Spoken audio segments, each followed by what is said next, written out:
तो फाइनली सबसे पहले हम लोग क्या पढ़ने वाले हैं, सबसे पहले हम लोग बोयल्स लॉ को पढ़ने वाले हैं। तो चलो अब कॉपी पेन निकाल के अपने तैयार हो जाओ मेरे प्यारे बच्चों, क्योंकि चैप्टर अब आपका शुरू हो रहा है। बहुत इंपॉर्टेंट टॉपिक है, तो ध्यान से पढ़ना। सबसे पहले बोयल्स लॉ। बोयल्स लॉ में बेसिकली लिखा जाता है for a given mass of gas. अगर आपने लिख दिया कि for a given mass of gas, mass अगर गिवन है इसका मतलब क्या हो गया, आप मास को चेंज नहीं कर सकते, और अगर मास चेंज नहीं होगा तो नंबर ऑफ मोल्स भी कांस्टेंट रहेंगे। और वो कहता है कि एट अ कांस्टेंट टेम्परेचर, इसका मतलब आपने टेम्परेचर को भी क्या कर दिया, कांस्टेंट। तो यहां पर कहता है कि अगर आपने टेम्परेचर और नंबर ऑफ मोल्स को कांस्टेंट किया तो प्रेशर एक्चुअली वॉल्यूम के एंटी प्रोपोर्शनल होगा। तो यहां पर बोयल्स लॉ के केस में pressure is anti proportional to volume. In that case आप टेम्परेचर और नंबर ऑफ मोल्स को क्या रखते हो, कांस्टेंट। अगर मैं प्रोपोर्शनलिटी साइन हटा दूं तो प्रेशर इज इक्वल टू क्या लिख सकता हूं, के बाई वी, यस और no. Pressure is equal to क्या लिख सकता हूं, के बाई वी। अब आपको मैं एक बार समझा रहा हूं, उसके बाद चीजें आसान है सबकी सब। अब जरा सोचिए, आप लोगों को आइडियल गैस इक्वेशन तो पता ही है, क्या है, PV is equal to N R T, yes और नो। मैं चाहता हूं कि मैं इस आइडियल गैस इक्वेशन को ऐसे लिख दूं जैसे आप इसमें कंपैरिजन कर सको, ये इक्वेशन नंबर 1 से कंपैरिजन कर सको। तो क्या करूं, प्रेशर इज इक्वल टू, अगर मैं ऐसे लिख दूं, जरा आप ध्यान से समझिएगा, अगर मैं प्रेशर इज इक्वल टू लिख दूं, क्या लिखूं जरा आप चेक करो, that is N R T into 1 by V. कोई प्रॉब्लम तो नहीं है, समझ में आता है, वॉल्यूम को वहां पे ले गया। अब आप जरा चेक करो, अगर मैं इक्वेशन नंबर 1 और इक्वेशन नंबर 2 में कंपैरिजन करना चाहूं, let's comparison between equation number 1 and equation number 2। तो आप देखो, यहां पर आपने लेफ्ट हैंड साइड में क्या लिखा, प्रेशर, यहां पर क्या लिखा, प्रेशर। राइट हैंड साइड में आपने क्या लिखा, 1 अपॉन वी, यहां पर लिखा 1 अपॉन वी। तो के किसके बराबर हो गया, तो बेसिकली के किसके बराबर हो गया, एन आर टी के, यस और नो। तो बेसिकली आपको खुद से ही पता है यार, यहां पर मोल्स, आर की वैल्यू और टेम्परेचर कांस्टेंट है जो के बराबर है। तो अगर मैं कहूं कि जो आपका जो के है बेसिकली वो टेम्परेचर के डायरेक्टली प्रोपोर्शनल है, अगर मैंने टेम्परेचर भी चेंज करा तो जरा समझना, ये बहुत काम आएगा। तो यहां पर जो के की वैल्यू है टेम्परेचर के डायरेक्टली प्रोपोर्शनल है। अब ये के का क्या मीनिंग है मैं आपको समझाता हूं अभी थोड़ी देर में, पर ये समझ लेना आपके पास काम की चीज ये है कि यहां पर जो आपने कांस्टेंट लिया है के, वो टेम्परेचर के डायरेक्टली प्रोपोर्शनल है, अगर गैस आपके मोल्स और आर की वैल्यू तो कांस्टेंट है ही। तो यहां पर देखो, अब मजे की बात आएगी, जो भी खेला जाएगा वो इसी के साथ खेला जाएगा। तो अब आप एक लाइन की इक्वेशन को देखो, आपके पास इक्वेशन दे रखी है P equal to K into 1 by we. ये है आपकी इक्वेशन जो कि किसको रिप्रेजेंट करती है, ये रिप्रेजेंट करती है बोयल्स के लॉ को। अगर मैं इसकी कंपैरिजन इससे कर दूं, y is equal to m into X, yes, y is equal to m into X. तो आपके पास ये जो इक्वेशन दे रखी है, इक्वेशन नंबर 1, ये एक लाइन का इक्वेशन है, यस और नो, ये लाइन का इक्वेशन है। और अगर ये लाइन का इक्वेशन है तो यहां पर एक लाइन की इक्वेशन को ड्रॉ कर सकते हो, कैसे, y की जगह क्या लोगे, प्रेशर, यस, x एक्सिस की जगह क्या लोगे, 1 बाई वॉल्यूम, यस। और ये एक लाइन का इक्वेशन है जिसकी स्लोप कितनी है, k, यस। और क्योंकि ये y इक्वल टू m एक ऐसी लाइन की इक्वेशन होती है जो कि ओरिजिन से जाती है, यस और नो। बेटा पढ़ने वाले ध्यान से पढ़ लेना, तो ये लाइन आएगी कुछ ऐसी सीधी। मजे की बात यह है कि मान लेता हूं कि यहां पर टेम्परेचर T1 है और स्लोप इसका क्या है, यस, θ1, और वो किसके बराबर है, ये के किसके बराबर होगा, tan θ1 के, यस और नो।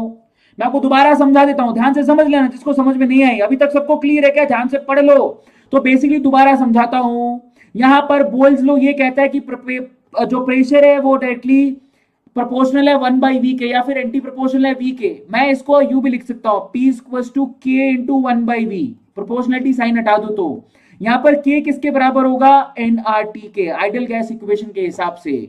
मतलब बेसिकली के किसके प्रोपोर्शनल हुआ, टेम्परेचर के। अब ये जो लाइन आपकी इक्वेशन दिख रही है वो लाइन की इक्वेशन है, आप कंपैरिजन करो, y equal to m into X, बहुत तसल्ली से समझा रहा हूं। तो यहां पर एक लाइन ड्रॉ कर सकते हो, y की जगह क्या लिखोगे, प्रेशर, x एक्सिस की जगह क्या लिखोगे, 1 बाई वी। और ये लाइन की इक्वेशन जो कहां से जाएगी, ओरिजिन से। इसका स्लोप कितना है लाइन का, इस लाइन का स्लोप है k, यस और नो। इस लाइन का स्लोप क्या है, इस लाइन का स्लोप है k, जरा आप चेक करना, इस लाइन का स्लोप है k जो किसके बराबर होगा, tan थीटा के। और k किसके प्रोपोर्शनल है, टेम्परेचर के। अब मजे की बात देखो, यहां पर ये थीटा क्या है, ये वाला एंगल है। मैं मान लेता हूं कि मैंने टेम्परेचर T पे इसको ड्रॉ किया, T1 पे ड्रॉ किया। अब मैं मान लो कि मैंने अगर टेम्परेचर T1 नहीं, मैंने टेम्परेचर T2 कर दिया है, तो इक्वेशन कहां जाएगी, मैं कहता हूं T2 is greater than T1।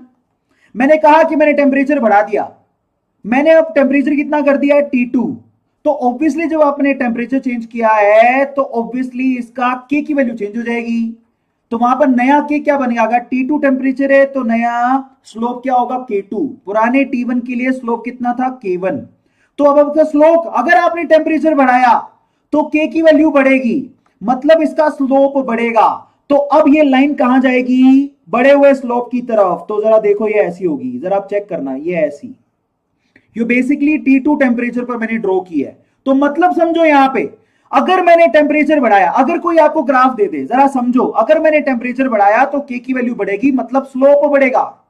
अब मैं आप सब बच्चा लोग से सवाल पूछना चाहूंगा, जरा ध्यान से इसको चेक करना कि मान लो मेरे पास है ना टोटल प्रेशर वर्सेस 1/v में 3 ग्राफ दे रखे हैं, ये पहला ग्राफ, ये दूसरा ग्राफ, ये तीसरा ग्राफ। मैं आपसे कहूं कि ये टेम्परेचर T1 पे बना है, ये टेम्परेचर T2 पे बना है, ये टेम्परेचर T3 पे बना है, तो बताओ T1 T2 T3 में सबसे बड़ा कौन और सबसे छोटा कौन, तो आप क्या कहोगे, जो देखो जिसकी स्लोप बड़ी वो टेम्परेचर सबसे बड़ा, तो मैं कहूंगा कि यहां पर टेम्परेचर T1 की वैल्यू सबसे ज्यादा है, फिर T2 की वैल्यू है, फिर T3 की वैल्यू है, क्यों, क्योंकि temperature is directly proportional to K, और K is directly proportional to temperature, K क्या है, स्लोप ऑफ द लाइन। बहुत इंपॉर्टेंट है भैया, इस पे से सवाल आते हैं, 100% इसमें से सवाल आएंगे। अगर मैं कहूं कि सबसे बड़ा टेम्परेचर बताओ तो सबसे बड़ा टेम्परेचर T1 है, क्योंकि उसकी स्लोप बहुत ज्यादा है। आया समझ में? Now this is one of the most important question, जो कि नीट का सवाल है, नीट के अंदर पिछले 10 साल में 2 बार यह सवाल आ चुका है। आया सबको समझ में? तो चलो मैं एक बार और आपको रिपीट करा देता हूं फटाफट से, जरा समझो। बोयल्स लॉ में आप टेम्परेचर को कांस्टेंट रखते हो, याद करने का तरीका, बॉयल में टेम्परेचर गर्म होता है, मतलब टेम्परेचर बढ़ता है, बॉयल करते हैं तो टेम्परेचर को कांस्टेंट रखो, मतलब याद करने का तरीका। यहां पर अगर आपने टेम्परेचर नंबर ऑफ मोल्स को कांस्टेंट रखा तो pressure is anti proportional to V, obviously, तो pressure is equal to K by V। K क्या है यहां पर, प्रोपोर्शनलिटी कांस्टेंट है, तो आप इसको यू भी लिख सकते हो, कैसे, P भी इक्वल टू K। समझ में आ गया? तो इस इक्वेशन को आप क्या कैसे यूज कर सकते हो, अगर आपको पता लग गया कि P भी इक्वल टू K है तो इसको आप मैथमेटिकली ऐसे यूज कर सकते हो, that P1 V1 equal to P2 V2। आया समझ में? यानी कि आपका प्रेशर जो है बेसिकली एक स्टेट से चेंज होकर दूसरी स्टेट में चला गया, वॉल्यूम भी एक स्टेट से चेंज होकर दूसरी स्टेट में चला गया। यानी कि इस इक्वेशन, आप ये मैथमेटिकल इक्वेशन यूज कर सकते हो बॉयल्स लॉ में, that P1 V1 equal to P2 V2। अब ग्राफिकल रिप्रेजेंटेशन का मतलब समझो, आप यहां पर जो ग्राफ बनाते हो उसको आइसोथर्म ग्राफ बोलते हैं। क्या कहते हैं? आइसोथर्म। ठीक है, क्यों कहते हैं? क्योंकि यहां पर टेम्परेचर कांस्टेंट होता है। आपके पास जो लाइन की इक्वेशन बनेगी कुछ इस तरह से, यही मैं आपको बताया था। देखो, अगर मैंने T1 टेम्परेचर पे एक लाइन बनाई, T2 टेम्परेचर पे दूसरी लाइन बनाई और T3 टेम्परेचर पर तीसरी लाइन बनाई, तो मैं गारंटी के साथ कह सकता हूं कि T3 की वैल्यू सबसे ज्यादा होगी। इन ग्राफ को क्या बोलते हैं? इन ग्राफ को हम लोग आइसोथर्म ग्राफ बोलते हैं। क्यों? क्योंकि यहां पर टेम्परेचर को कांस्टेंट रखा जाता है। तो अगर कोई पूछे कि आइसोथर्म ग्राफ किसके लिए बनाए जाते हैं, तो आइसोथर्म ग्राफ यहां पर बॉयल्स लॉ के लिए बनाए जाते हैं। आप लिख लो, काम आएगा। सबको समझ में आ गया? यस। तो फाइनली इसका कंपैरिजन किसके थ्रू होता है? P विस्कस टू nRT से होता है। यहां पर मैं साफ साफ बता चुका हूं कि अगर आपने टेम्परेचर बढ़ाया तो स्लोप बढ़ेगा, अगर आपने टेम्परेचर बढ़ाया तो स्लोप बढ़ेगा। बार बार बोल रहा हूं, बॉयल्स लॉ में अगर आपने टेम्परेचर बढ़ाया तो K की वैल्यू इंक्रीज होगी। K क्या है? Slope of the line. Slope of line K को कैसे लिखते हैं? tan थीटा से। मैथ वाले बच्चे, थोड़ा बहुत मैथ तो पढ़ा होगा। चलिए अब आगे चलते हैं, हमारी आइसोथर्म खत्म हो गई। तो बेसिकली बॉयल्स लॉ में क्योंकि टेम्परेचर कांस्टेंट रखा जाता है तो इसी को हम लोग आइसोथर्म कहते हैं। यहां पर मजे की बात है कि अगर आपने प्रेशर को इंक्रीज किया तो वॉल्यूम पक्का घटेगा, अगर आपने वॉल्यूम 0 कर दिया तो प्रेशर की वैल्यू इन्फिनाइट हो जाएगी, और अगर आपने वॉल्यूम इन्फिनाइट कर दिया तो प्रेशर की वैल्यू 0 हो जाएगी। और अगर मैं आपसे बोलूं, जरा समझो इसको, अभी थोड़ी देर पहले मैंने जो ग्राफ बनाया था वो P वर्सेस 1/V बनाया था, तो ग्राफ आपका कैसा आ रहा था? Straight line. लेकिन अगर मैं ग्राफ यहां पर P वर्सेस V बनाऊं तो ग्राफ कैसा आएगा?